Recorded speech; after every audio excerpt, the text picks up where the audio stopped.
modelo estaba diseñado exclusivamente para grandes núcleos de población y que era un modelo dedicado no a la vertebración territorial y que tampoco era un servicio público. Ver para creer, señor ministro. A ustedes hablar de igualdad y de cohesión territorial, no puedo evitar que un escalofrío me recorra de ceja a tobillo. Sí. Mire, el mayor plan, no sé si el presidente me amparará a la hora de ejercer mi derecho a hablar, porque es que esto es así constantemente. Miren, el mayor plan de recortes que ha habido nunca en nuestro país de líneas ferroviarias lo hicieron ustedes en el año 2013. Lo llamaron, bueno, como hacen ustedes habitualmente, plan de racionalización del transporte ferroviario. Suprimieron ustedes no 40 paradas, 48 líneas de ferrocarril en nuestro país. Decían que había que suprimir trenes ineficientes. Es verdad que en Galicia no recortaron nada, porque nada había, no había nada que recortar. Le voy a explicar a todos ustedes la sobreactuación y la exageración en la que está incurriendo el Partido Popular de Ourense. Miren, en Agudiña, en la estación que usted refiere, en mayo del año pasado, antes del cambio del 9 de junio, había 9 frecuencias de alta velocidad diarias y 7 los sábados y los domingos. Hoy hay 6 diarias hasta el sábado, de lunes a sábado, y 5 los domingos. Es decir, hemos pasado de 56 frecuencias semanales a 41 frecuencias semanales.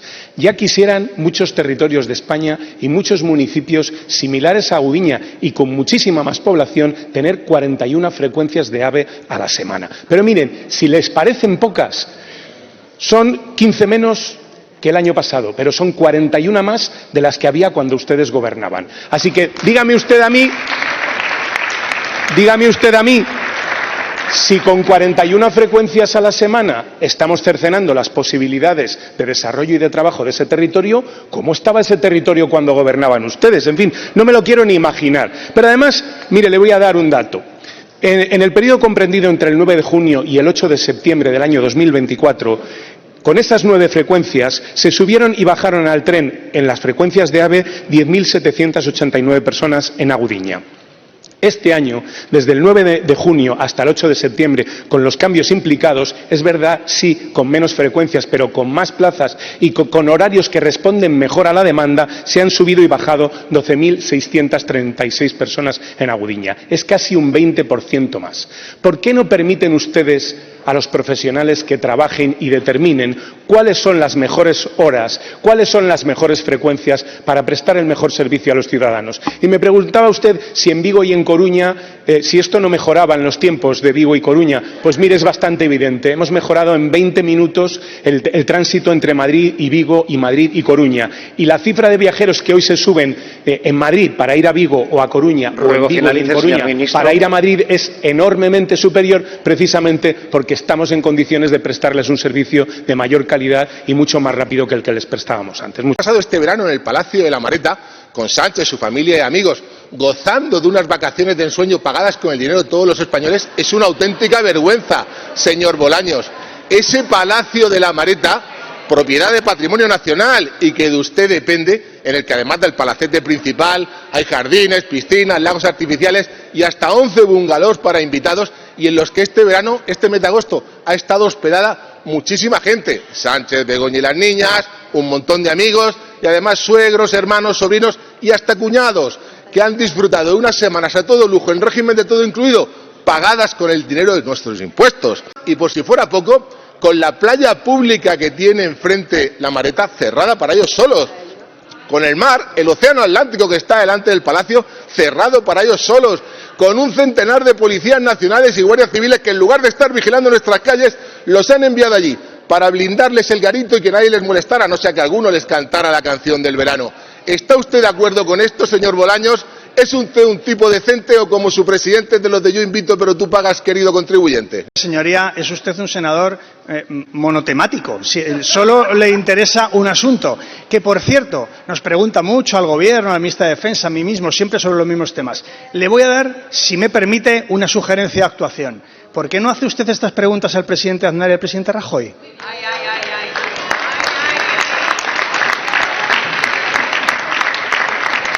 ¿Sabe lo que pasa? Que la democracia, afortunadamente en nuestro país, es joven, pero ya tiene cierto recorrido.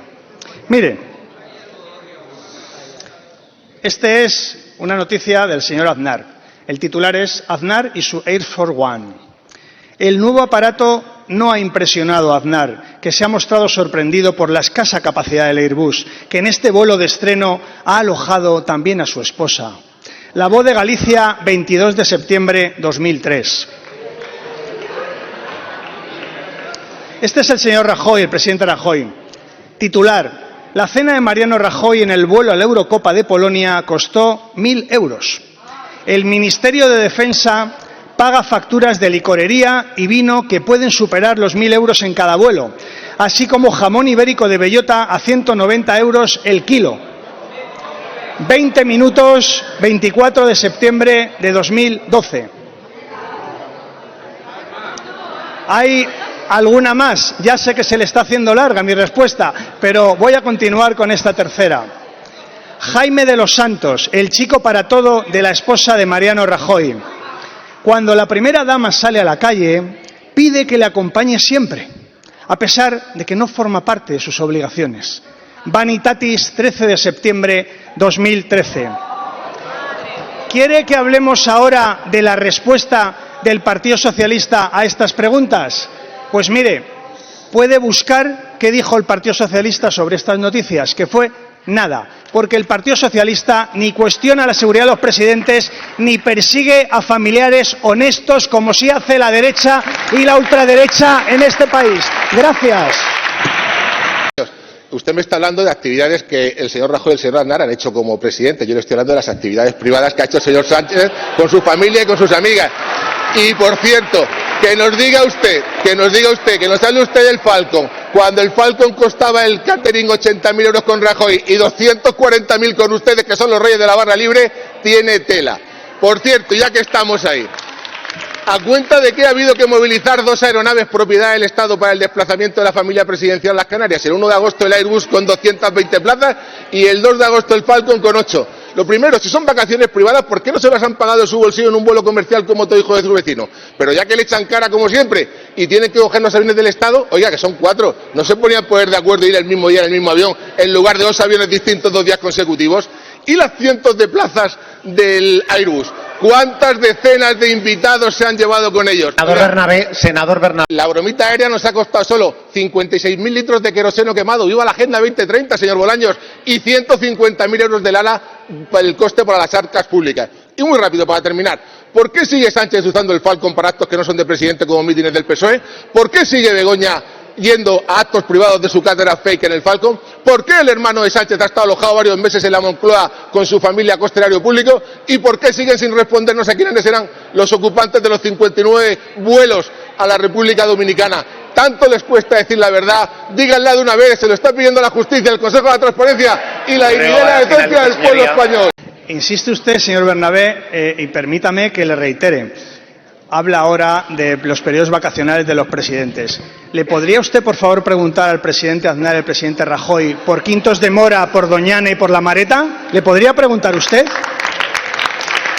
Pero, ¿por qué no se da cuenta que ese discurso absurdo, demagógico, antipolítico, de negar a los demás por ser progresistas lo que hacen los presidentes de derechas, no se da cuenta que es engordar a la ultraderecha, engordar la antipolítica, engordar a los reaccionarios? No se da cuenta.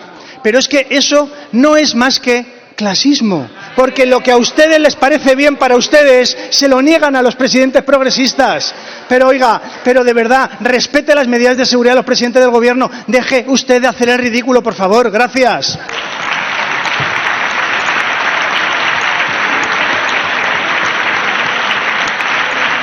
Tiene la tensión. Sánchez ha ido más lejos. A Sánchez le conviene incitar la violencia. Y usted es su brazo ejecutor. Bajo su responsabilidad están los delegados del Gobierno. Todos fallaron. Ninguno protegió la Vuelta Ciclista a España. Su amigo Fran, el delegado en Madrid. ¿Y qué denuncian los policías, señor Bolaños y Marlaska, y los sindicatos? Que les enviaron atados de pies y manos contra los violentos. Eso es lo que dicen, esa es su gestión y ese es su fracaso. ¿Acaso piensa, señor Bolaños, que incitar a la violencia les dará apoyos para resistir un minuto más en la Moncloa? Intervención mezclando distintos temas. Vamos a ir a lo principal. ¿Me puede usted, por favor, decir con quién está el Partido Popular? ¿Con los que cometen el exterminio y matan 20.000 niños o con las víctimas?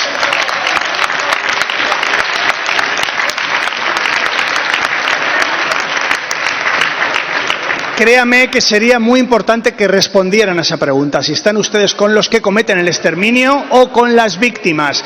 Y, por lo demás, veo que usted basa su intervención, como ya es tradición, pues en informaciones falsas, inexactas, que ya han sido desmentidas, en fin, ustedes y el bulo, esa relación que llevan tan a gala.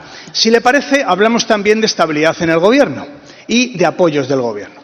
Le voy a dar alguna mala noticia, ya se lo adelanto. Mire, este Gobierno ha aprobado en lo que va de legislatura 43 leyes y ha ganado el 86% de las votaciones celebradas en el Congreso.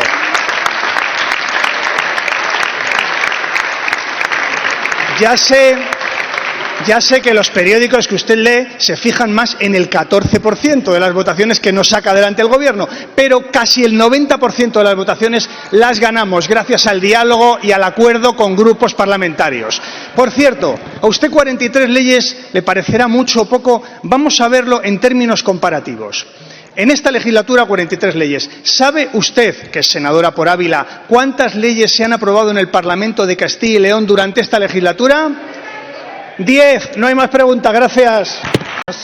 Estamos con las víctimas. Condenamos todo tipo de violencia. ¿Y usted condena la dictadura de Maduro? ¿Condena la violencia contra la policía? Un gobierno que se arrodilla ante los herederos de ETA, que recibe el aplauso de Hamás, que jalea y ampara la violencia callejera, que no protege a sus policías. ¿Hasta dónde van a llegar para tapar su corrupción, señor Bolaños? Señor presidente, yo creo, señora García, que usted debería, ya como senadora, experimentada, saber que en 3 minutos no le hace falta a usted hablar de todo, que no es necesario que abra la Thermomix para meter todos los asuntos, para hacer un zumo que es indigerible.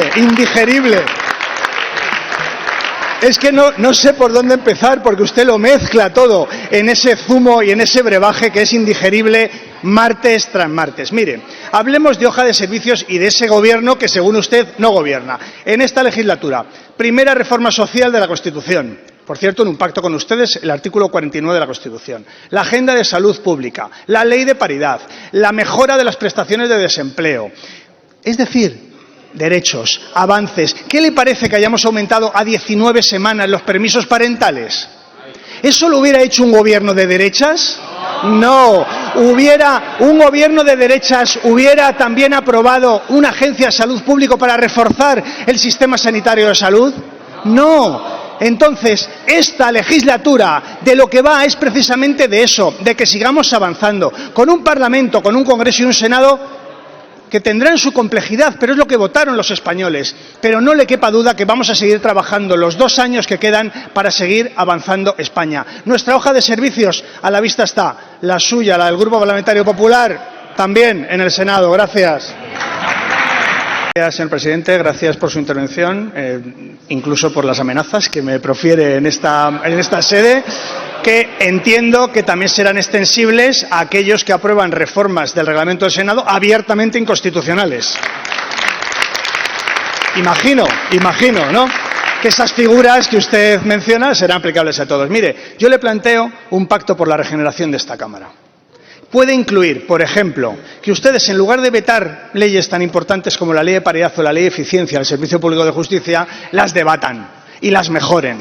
Puede incluir que, en lugar de pagar abogados a organizaciones ultras, pues ustedes no paguen abogados a ultraderechistas, que lo que hacen es el trabajo sucio.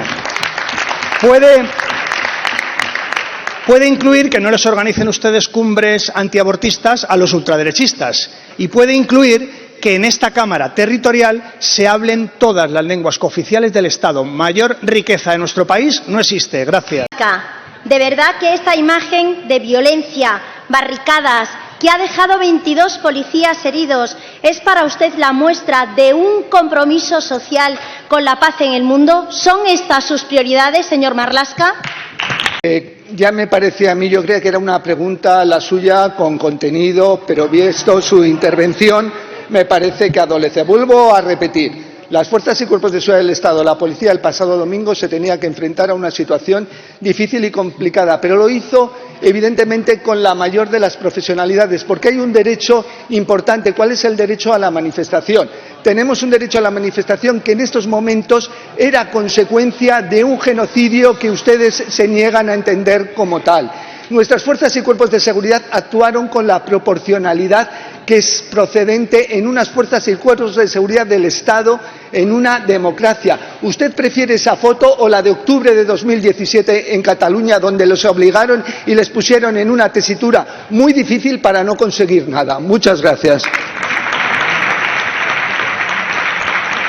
Señor Marlaska, yo pregunto, usted responde. 22 policías heridos y dice que no es contenido para una pregunta. Esta imagen, señor Marlaska, no es la imagen de la paz en el mundo, no, es la imagen de la violencia más sucia alentada por el Gobierno para tapar su corrupción. Ustedes, odiadores profesionales, señor Marlaska. Soy un juez en servicios especiales que ahora hace política desde el 7 de junio de 2018. Antes del 7 de junio de 2018 y siendo juez nunca hice política. Espero que todos puedan decir lo mismo. Respecto a las prioridades de este Gobierno, el Ministerio del Interior está claro. Desde 2018, 17.000 agentes más. Ya hemos superado la barrera de los 160.000 policías y guardias civiles. Incrementos salariales de más del 40%. Infraestructuras realmente renovadas. Y ya estamos en el segundo plan, con más medios y también, como decía antes, en la lucha contra la criminalidad organizada. Eso implica también ofertas de empleo público, como he dicho, importantes, y formación y continuar y no utilizar a las fuerzas y cuerpos de seguridad del Estado como hacían ustedes para destruir pruebas, para investigar al contrincante político, evidentemente utilizándolos para lo que no están. Eso es lo que hemos tenido que hacer nosotros, revertir esa situación en estos 7 años. Y por eso yo me siento absolutamente orgulloso de una policía y una guardia civil que saben actuar en todo momento ante cualquier situación, garantizando los derechos y las libertades y actuando con proporcionalidad. Eso es lo esencial y lo principal. Y eso, les cuesta a ustedes creer o no, es lo que vimos el domingo pasado. Una Policía Nacional actuando en términos de proporcionalidad y a una sociedad española manifestándose por algo que entendía lógico, necesario y preciso, como es defender la dignidad del conjunto de la raza humana, de todos los hombres y mujeres, luchando contra una situación de genocidio que evidentemente nos hace mucho peores a todos y más a quien lo niega, como es su caso. Nosotros preferimos esta situación que no, evidentemente, obviar los derechos profesionales de las fuerzas y cuerpos de seguridad, teniéndoles como ustedes les tuvieron en el Piolín, como he dicho más de una ocasión, en Cataluña, sometiéndoles a una situación difícil y, como he dicho, al final, para generar una tensión y una imagen internacional, desde luego que a nadie con un mínimo sentido le pudo gustar. Por lo tanto, nosotros seguimos trabajando gracias, presidente, y trabajando en parámetros de garantizar que nuestras fuerzas y cuerpos de seguridad del Estado son lo que son y cada vez más. Un ejemplo para todos nosotros. Muchas gracias. Ministro, ¿respeta el Gobierno la iniciativa legislativa del Senado? Silván, gracias por la pregunta. Le tengo que decir que sí, y lo hacemos con arreglo a la Constitución y al propio reglamento del Senado. Y le pregunta por si tiene a bien responderme en su turno de réplica. Esto pensé que era un debate, no una suma de monólogos. Bien, la pregunta que le quiero formular, señor Silván, es si usted cree que el Grupo Parlamentario Popular, con el manoseo burdo que hace del reglamento del Senado, con reformas inconstitucionales, chapuceras y deprisa y corriendo, está en condiciones de hablar, de respetar a esta institución y a esta Cámara.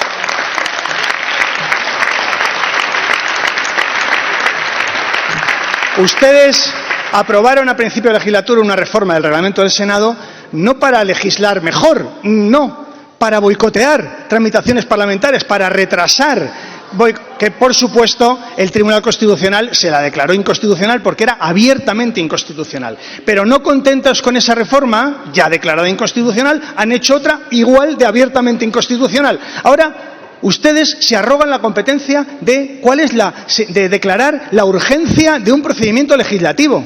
Ustedes, por encima del Gobierno y por encima del Congreso de los Diputados. Bien, es una reforma abiertamente inconstitucional y abiertamente chapucera, como también la de explicar los motivos por los cuales los ministros y ministras de este Gobierno no asisten a esta sesión de control.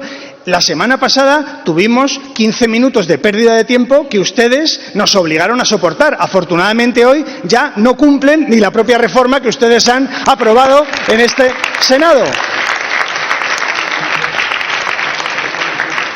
Por tanto, señor Silván, entre reformas chapuceras, inconstitucionales, absurdas y pérdidas de tiempo, no creo yo que el Grupo Parlamentario Popular sea el más indicado para hablar de respetar las competencias de esta Cámara a la que está denigrando. Gracias. Recuerdo que estamos en una sesión de control y quien formula las preguntas es la oposición.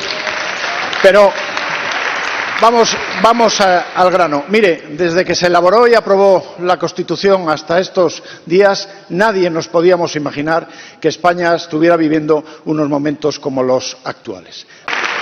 España está viviendo unos momentos y una cacicada parlamentaria sin parangón. Y usted, señor ministro, es el ministro del Parlamento, del Congreso, del Senado, es nuestro ministro. Y usted y el señor presidente del Gobierno han ordenado a la presidenta Armengol la paralización y el bloqueo de estas leyes. Ahora ya no solo niegan que exista un genocidio contra el pueblo de Palestina, es que ahora intentan inculcar la idea de que quienes protestan contra ese genocidio son los violentos, como hemos podido ver ahora mismo, usando un lenguaje incluso mucho más gordo y contundente que contra las protestas y contra los protestantes que contra los asesinos y asesinatos de los palestinos. Y ante esto, ante la barbarie, no podemos normalizar ciertas cosas. Así que protestar ya no es un derecho, sino que se convierte en un deber, moleste a quien moleste, señorías de la derecha.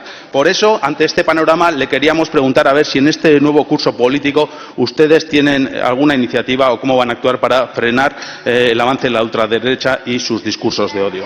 Gracias, señoría. Gracias por su pregunta. Miren, creo que es esencial, porque es una cuestión que usted plantea que preocupa a la ciudadanía, el avance de las fuerzas ultraderechistas y reaccionarias. Y no solo es preocupante eso, que lo es y mucho, sino sobre todo es más preocupante que la derecha conservadora de toda la vida, el Partido Popular, abrace los discursos de ultraderecha y se convierta en una sucursal más de Vox. Porque de lo que estamos hablando no es más que de si el Partido Popular va a mantener la autonomía de su proyecto político o simplemente se va a disolver en el proyecto ultraderechista de Vox.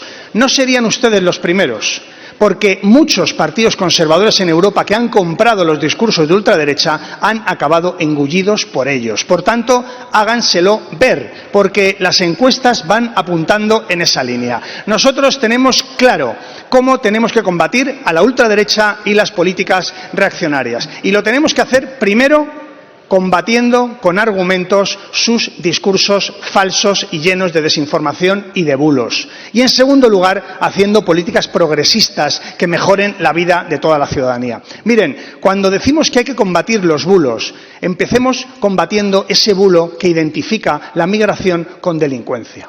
Un bulo, por cierto, que propaga Vox y que compra el Partido Popular, que hace suyo el Partido Popular en un discurso xenófobo y racista.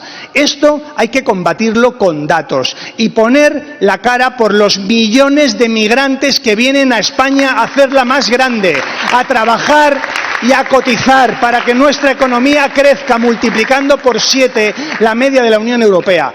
Ese crecimiento, multiplicando por 7 la media de la Unión Europea, o que tengamos 22 millones de ocupantes, es también fruto del trabajo de las personas que vienen de fuera de nuestro país. Combatiéndolo, también hacemos un favor a la democracia, igual que haciendo políticas de izquierdas. Hablaba antes de la Agencia Pública de Salud, de los permisos parentales, de la ley de paridad, del reforzamiento del estado del bienestar, del aumento de las becas, de todo lo que son políticas progresistas que un gobierno de derechas jamás haría, jamás haría. Sin embargo, nosotros hacemos políticas progresistas y combatimos el discurso ultraderechista. Es la manera más directa, más eficaz de combatir a las fuerzas reaccionarias que efectivamente están crecidas. Y están crecidas porque la derecha de toda la vida les compra el discurso y se convierte en una sucursal de ellos. Gracias. Y yo creo que nada resume mejor que el espíritu golpista de la derecha que esa frase que dijo Aznar de el que puede hacer que haga, el que puede hacer que haga. El general dio la orden y todos se han puesto a obedecerla, por tierra, por mar, por aire, la policía, cierta parte de la judicatura, los medios, los pseudomedios, en este sentido. En definitiva, las cloacas. Una pulsión de retroceso autoritario tan fuerte que responde a que es esa la posibilidad de salvar al régimen de 78. Hay unas medidas del Plan de Acción por la Democracia, 19 o están ya implementadas por completo o están en trámite. 19, más del 60%.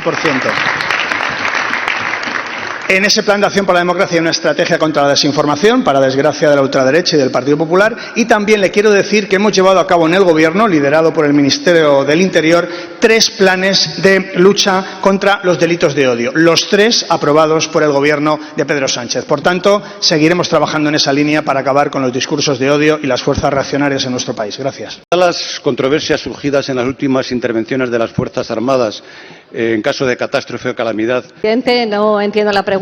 ¿Qué limitaciones? Las Fuerzas Armadas actúan siempre con arreglo a la legalidad, a la Ley de Defensa Nacional, a la Ley Reguladora del Sistema Nacional de Protección Civil, y lo hacen como lo hacen siempre, con dedicación, con entrega y poniendo incluso en riesgo sus vidas.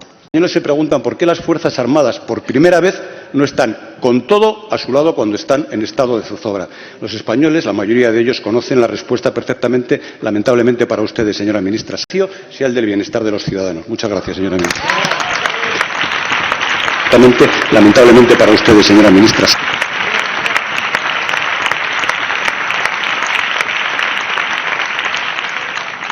Señora ministra, tiene la palabra. Muchas gracias, señor presidente. Señoría, yo sé que usted mismo no se cree su intervención, pero para quitarle un peso de encima vamos a hacer una cosa, usted y yo, que creo que es importante, aprovechando precisamente esta sesión. Vamos a rendir homenaje a estos militares que solamente durante los incendios han tenido un comportamiento heroico y han resultado heridos, algunos todavía de ellos en fase de recuperación. Y déjenme que de los miles que han intervenido cite algunos de ellos porque creo que se lo merecen. Aquellos que han tenido comportamientos heroicos, como el teniente coronel Constantino, el cabo Daniel Baizán, el capitán Queibo, el soldado Diego Santillana, que han salvado muchas vidas. Los heridos en fase de recuperación, algunos muy graves todavía. El cabo Miguel Arangúndez, cabo primero Álvaro Fernández, teniente colmenero Adriana Yugar, brigada José Manuel Sosa, soldado Alberto Lázaro, cabo Gabriel Santos Pallarés, cabo Carlos García Rosado, soldado Daniel Mosquera, cabo Esteban Sáez, cabo David Ergueta, soldado Jesús Rodríguez Garrido, soldado Nuria Rodríguez Sánchez, soldado Raúl Villalba Menéndez. Gracias a todos ellos por dar su vida, por poner en riesgo su vida, precisamente para ayudar a todos los españoles. Gracias, presidente. Buenas tardes, ministro. La costa de Andalucía ha caído presa de la inseguridad, el narcotráfico y el crimen organizado por una razón: la inacción de su ministerio. Y no lo digo yo. La propia Fiscalía Superior de Andalucía lo viene advirtiendo año tras año. Nuestra costa es la puerta principal de entrada para el narcotráfico y la inmigración ilegal. La violencia crece. Los narcotraficantes actúan con una actitud desafiante hacia nuestras fuerzas y cuerpos de seguridad, a plena luz del día, armados con fusiles de guerra, con narcolanchas sacadas de la última entrega de Misión Imposible, que torean a nuestras patrulleras obsoletas. Estamos ante una auténtica emergencia en materia de seguridad desde Huelva hasta Almería, un crecimiento sin precedentes que ha hecho que Almería se quede totalmente desprotegida. con patrulleras viejas, sin ningún medio aéreo, con un petaqueo que ha alcanzado, y usted lo sabe, los 89.000 litros en 2024, y con una Guardia Civil y Policía Nacional que se encuentra impotente y desbordada. Esto no es, señor ministro, una película, el guión de una película, ni tampoco un discurso alarmista. Este es el día a día de nuestras agentes jugándose la vida. ¿Cree usted que lo hacen con los medios adecuados? Muchas gracias. El enfrentar una delincuencia organizada, el narcotráfico en España, en Europa, es una labor harto difícil, pero en la que estamos perfectamente comprometidos este Gobierno desde el minuto uno. En julio de 2018 se aprobó el primer plan especial para el campo de Gibraltar. Ya estamos en el cuarto plan especial del campo de Gibraltar, con una inversión de más de 200 millones. Y estamos preparando ya el quinto plan especial para el campo de Gibraltar para 2026-2029. Lo que me llama la atención es que ustedes, durante los gobiernos del Partido Popular, no hicieron nada. Lo único que acontecía es que narcotraficantes eran liberados mientras se encontraban en los hospitales. Nosotros lo que estamos haciendo es más medios. Usted sabe que, por ejemplo, en todo lo que es la zona, las 6 provincias andaluzas que cubre el Plan Especial de Gibraltar, lo que es la plantilla de Guardia Civil y Policía Nacional se encuentra al 95%. ¿Sabe usted, como le he dicho, que hemos invertido más de 200 millones de euros? Le puedo decir que hacemos una evaluación constante de lo que es la criminalidad organizada y de su evolución. Pero le diré, las 6 provincias andaluzas, Cádiz, Huelva, Sevilla, Málaga, Granada y su provincia, Almería. ¿Sabe cómo se consigue hacer frente a este problema importante? Incrementando evidentemente el número de efectivos. ¿Sabe cuántos han incrementado en su provincia? En Almería, 324, mientras con ustedes se perdían efectivos. ¿Sabe usted, por ejemplo, que desde el año 2024, del 2024 solamente, ya se ha incrementado la presión sobre el narcotráfico un 43%? ¿Sabe usted que las unidades de Policía Nacional y Guardia Civil el pasado año 2024 hicieron 12.000 operaciones contra el narcotráfico en las 6 provincias? ¿Sabe usted que hubo 6.000 detenidos en el año 2024 y la incautación de más de 260.000 kilogramos? ¿Sabe usted todo esto? ¿Sabe cómo se hace? Evidentemente con profesionales como son la Policía y la Guardia Civil, pero dotándoles de medios, los medios que les hemos dotado nosotros y que ustedes absolutamente les tenían abandonados. Muchas gracias. Que Armengol a día de hoy mantenga todavía secuestradas en el Congreso las leyes que le dan respaldo jurídico a nuestros agentes y a sus acciones, y que han sido aprobadas en esta Cámara más de 20 prórrogas, la reforma del Código Penal para poder castigar el petaqueo. Gracias, señor presidente. Señora López, ya sabía yo que mi pasado no podía dejarlo usted pasar al terminar su pregunta o su interrogatorio. Le vuelvo a referir. Con nosotros 4 planes especiales de seguridad campo de Gibraltar. 6 provincias de Andalucía están inmersas. La suya, Almería, desde hace ya 3 años. Evidentemente con una manifestación y con una dotación de personal y con un incremento de más del 14% de efectivos. Una inversión de más de 200 millones. Operaciones reales y evidentes contra el narcotráfico y contra el blanqueo de capitales, con el apoyo de las unidades centrales. Somos realmente un ejemplo y seguimos mejorando y seguimos trabajando para dar a nuestros hombres y mujeres más medios, lo que ustedes no hicieron. Ustedes eran el abandono total. Muchas gracias.